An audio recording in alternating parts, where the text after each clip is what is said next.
Okay, we are back. I'm very happy to have here on the Goldstein on Gelt show Jeff Condon, who is an attorney who specializes in trusts and estates. Now, don't give up, because for a lot of people, trusts and estates are important, and that's why I brought him on the show. In fact, he is considered one of the top trust and estate attorneys in the country. The Wall Street Journal said that the book that he wrote with his late father is the best estate planning book in America. And, of course, the book that we're referring to is called Beyond the Grave, the Right and Wrong Way of Leaving Money to Your Children. So let's start with the wrong way. Jeff, what is the wrong way to leave money to your kids? Wow, Doug, what a loaded question. What is the wrong way to leave money and property to your children and other heirs? Well, if you leave your children, let me put it this way. If you have an inheritance plan that treats your children unfairly, you have created a wrong inheritance plan. And that may sound easy to stay away from, because if you have 3 kids and you say, okay, Jeff, I have 3 kids, I'm going to leave everything to them equally, 1/3 each, what's the problem? Well, the problem is that you can inadvertently still treat your children unfairly, even though you may feel that you have treated them mathematically equal. For example, if you have 3 children and you only appoint one of them to carry out the inheritance instructions after you're gone, you have treated your children unfairly, because in their minds, to the children who have not been included, they will think, gee, mom and dad didn't love me as much, they didn't trust me as much, or they didn't think I was smart enough to do the job.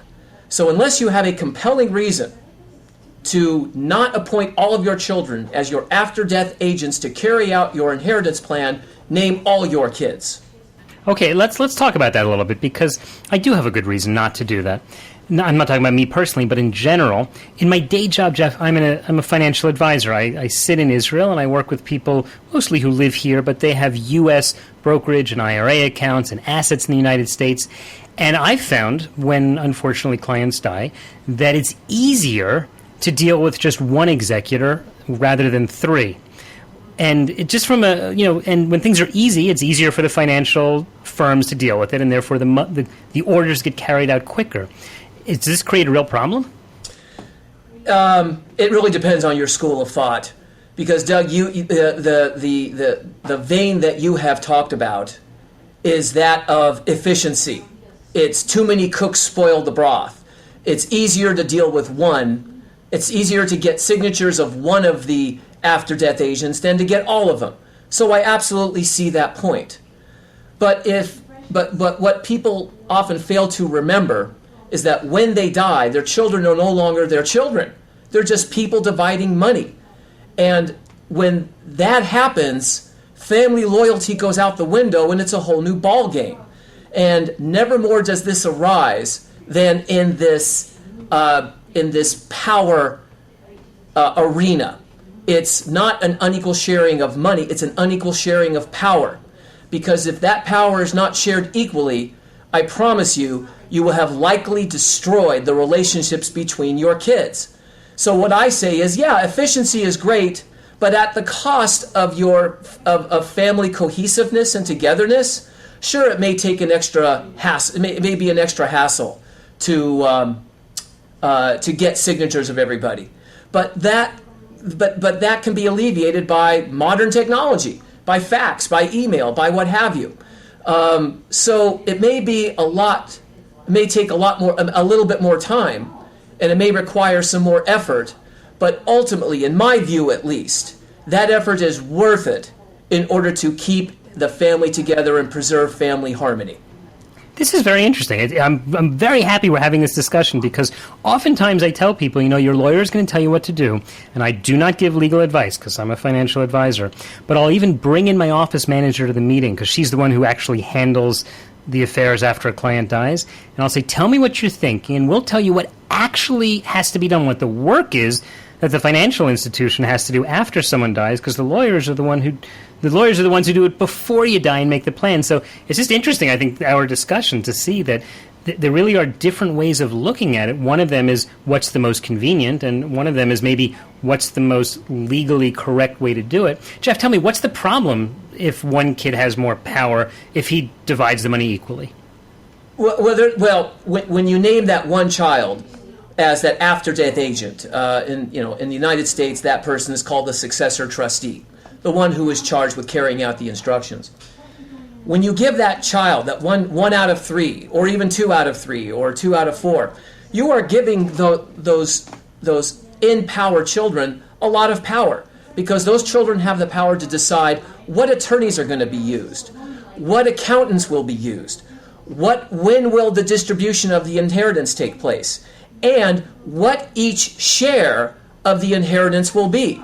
Because if you have 3 kids, the successor trustee has the power to determine what each of their shares will be. So that successor trustee can say, okay, as long as it's roughly equal, I will take the real property and you two can have the stocks. And it's all equal, but those other kids may not like that. They may want an equity position in the real estate. So and that child has the power to decide what assets will be sold to pay the estate tax, or what administration expenses are necessary or not necessary. I could go on, but the fact is there is a lot of decision-making authority that is in the hands of the few, and if the others are not happy with those decisions, I promise you that they will put pressure on that child, to the extent of even filing a lawsuit against their power sibling, to prevent him or her from making various decisions. Wow. I haven't seen that yet, but I certainly in my own practice, but I have heard about that. We're talking with attorney Jeff Condon, who wrote the book Beyond the Grave, The Right and Wrong Way of Leaving Money to Your Children. Jeff gave us one very interesting fact, which was kind of a different way of looking at it from how I've always looked at it, regarding who to set up as the executor or the successor trustee in your estate. And Jeff, let's switch gears a little bit. One of the issues that a lot of people say, thank God I don't have to worry about anymore, is estate tax. People who aren't worth $5 or $10 million as a couple. But are there tax issues that people need to worry about in setting up their estates? Absolutely, Doug, and this is something that I deal with my practice on a daily basis. I don't want to get too technical, but it's likely that a lot of people who are listening now have a living trust. And in this living trust, with married couples living trust, there will be a provision in there which says that when the first spouse dies, the trust estate, the assets in the trust bucket, split into 2 separate subtrusts. One of the subtrusts is owned by the surviving spouse. That half goes into the surviving spouse's trust. The other half goes into what we call the B trust, or a bypass trust, or an exemption trust. Whatever it's called, the purpose is the same. The purpose of that B trust is to preserve the estate tax exemption amount of the first spouse to die. Why is that good? So that when the last spouse dies, the assets in that B trust will not be counted in that surviving spouse's taxable estate. The result is that there will be no estate tax when the surviving spouse dies. Now, that's a good thing, and that's just fine. However, the laws in the United States have changed where you don't need to do that trust split anymore. You don't have to do it. Why? Because the rule is that everybody has a exemption amount of $5.45 million. So if the surviving spouse alone has an estate of less than $5.45 million, we don't need to preserve dad's exemption amount with the B trust. And that's great. And that makes life a lot easier, because these B trusts sometimes are a pain in the butt to set up and to maintain for the rest of the surviving spouse's life. It's a pain. But here's the deal. If these trusts still say you got to set up a B trust, then they still have to set up a B trust even if they don't need one. So what you're saying is that people who did this a while ago, when it was a popular way of setting it up, actually have to revisit their trusts and perhaps rewrite them? Absolutely. They have to visit their estate planning attorney. Husbands and wives who are listening to this, who have a living trust, a joint living trust, they have to see their lawyers soon. So they can say, instead of making this trust split mandatory, we want to make it optional. Because, laws change. Maybe we'll go back to an exemption amount that's super low, like $1 million like it was a number of years ago. So we should at least have the option. The surviving spouse should have the option of splitting the trust estate into the survivor's trust and the exemption trust. But if it's mandatory, then they say, Mr. Condon, do we still have to do this? The surviving spouse after the first spouse dies, and I'll say, yeah, kind of, but we don't have to do it. I know, but we still have to do it. Right. Because that's what the trust says. I have actually had to go to court after the death of the first spouse to get the judge to sign an order amending the trust in order to show that the surviving spouse does not have to do the mandatory trust split. And that cost it would have been a lot of money.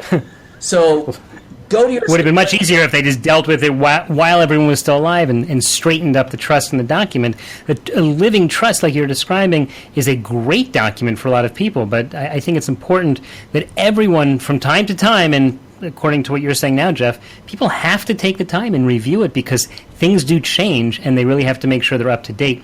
One of the things, Jeff, unfortunately, is that we are up to the end of our time here, but I know that there's a lot more information that you have to share with people about handling their estates. Tell me in the last few seconds, what's the best way for people to learn about what you do and to keep track of what you're doing? Well, Doug, thank you so much for this opportunity. I have written 2 books on estate planning, inheritance planning. One of them is the best-selling inheritance planning book in American publishing history. As you mentioned at the beginning, Doug, it's called Beyond the Grave. The subtitle is The Right Way and the Wrong Way of Leaving Money to Your Children and Others. And I am proud that the Wall Street Journal called it the best estate planning book in America at one point.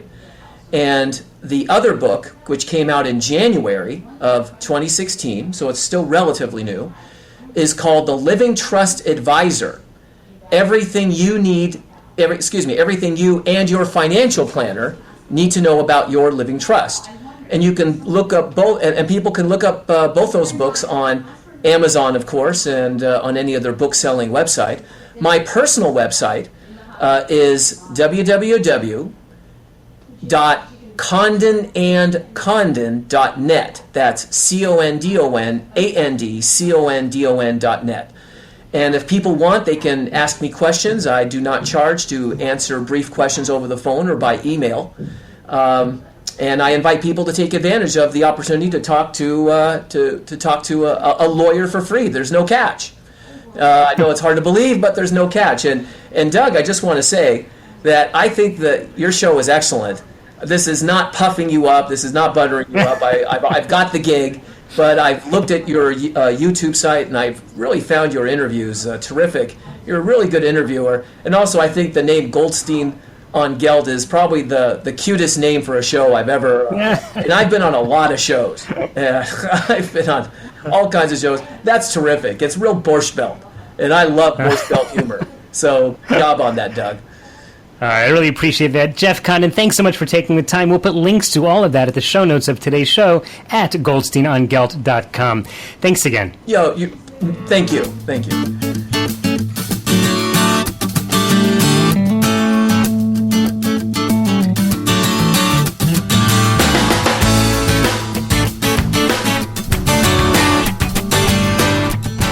To help your kids, you want to set up a good estate plan, you want to have a will, but what do you do if one of your children is either incapable of handling money because of a disability or just not so responsible? Maybe he didn't pick up good skills along the way. So one of the tools that people will use is what's called a trust. Sometimes it's called a living trust. If the trust is created because of a will, it's called a testamentary trust. I'm not a lawyer, so I'm not giving you legal advice, but I want to tell you a story that happened recently. A couple came into my office. They were elderly, and they had a grown-up, disabled child who they have been taking care of for the child's whole life. Although he lives on his own, he's not really able to handle his own health care issues. He cannot handle his own money, and so they take care of it for him. So I asked them what the plan was. And they said, what do you mean? I said, well, first of all, do you have a will? And they said, yes, we have a will. It divides it equally amongst all of our children. So I said, you've been handling this kid's money for his whole life, and he's incapable of handling it. And if you should die, which of course is going to shake him to his emotional core, all of a sudden he's going to be given all of this money. What happens? And they said, well, his siblings will help out. So that all of a sudden becomes questionable. A, because you have to ask, do the siblings want to help out? Are they capable of helping out? Do they all feel the same way towards the disabled brother as the parents did? Or maybe, heaven forfend, there would be a little bit of hard feelings, and one of them might have control of the money and not use it for the benefit of the disabled child. There's a million things that can go wrong if you just give money to that child. And not only that, you can't just go and take his money. You need to go to court and get, in Israel, what's called apotropos. You need to get legal power of attorney for the disabled person, so you're allowed to do it. What a hassle. So a trust is basically a document. It's a vehicle that people use, and the way it works is you set up the trust, and there's someone who is the trustee, and that's the person who's responsible for making all of the decisions for what the assets are in the trust. Then there's the beneficiary. That's the person who benefits from the trust. And then there's the grantor, the person who sets it up and actually funds the trust. Sometimes these people could be the same. In other words, let's say my wife and I decided to set up a trust in our own name, and we make ourselves the beneficiaries, and we fund it. So then we are the trustees, we're the grantors, we're the beneficiaries. Why would we do that? We might say, well, we're afraid we're going to get sick, and we name ourselves as original trustees, and then we have subsequent trustees who take over in the event of our disability or death. More often than not, or in the case that I'm talking about here for the disability, is the parents might set up a trust, and they would name themselves as trustees during their lifetime. But if they should die or become disabled, then the siblings would become the trustees, or one of them, depending how you want to set it up, and the beneficiary of the trust would be the disabled son. That way, there's a legal structure in place. You can do it today. It's set up already to make sure that there's a continuation, a continuity of care, of financial care for the disabled child. A lot of people who are dealing with a disability or a sick family member are so focused on the healthcare issues that they never, ever think of the financial issues. There are advisors who deal with this. I look at it for people. We bring in specialist lawyers who specialize in what are called special needs trusts. If you're in this situation or you know someone who is, make sure that they're getting good advice and actually thinking about these issues before they need them, because once you need it, then you have to get lawyers, which are expensive, involved, and courts, and it can become much, much more challenging. If you have any questions or comments, or if you're in this situation and think that we could either talk about your case on the air here, or if it's a little more personal, you can get in touch with me. Go to goldsteinongelt.com, click on the Contact Us button. If it's more personal and not appropriate for the air, then just leave me your contact details. And if it's something I can help you out with, I will get back to you about it. While you're there, in fact, everyone should go to the Goldstein on Gelt website. Again, that's goldsteinongelt.com. And sign up for our weekly updates, because not only will we tell you who our great guests are and what's going on the show, but I'll also send you a free copy of the book that I wrote called The Retirement Planning Book. I'll send you the ebook version just to thank you for signing up. So thank you, Yoram Ohana, my producer, Naomi Grossman, my creative consultant, and JP Pasqua, my chief engineer. Thanks to the video engineers who take all of our interviews and create videos, which you can find on YouTube. Just look up Goldstein on Gelt, and be sure to subscribe to the channel there. I'm your host, Doug Goldstein. Thanks so much for joining me. See you next time. You've been listening to the Goldstein on Gelt Show with certified financial planner Douglas Goldstein. If you'd like your questions answered on the air or off, contact Doug by clicking on the Contact Us button at www.goldsteinongelt.com. This show is designed to give general information related to investing and finance. Neither Doug Goldstein, his guests, nor the radio station are rendering legal, tax, insurance, pension, or specific investment advice. If you need such advice, contact a licensed advisor. Before making any investment decisions, please review the complete disclaimer at www.goldsteinongelt.com.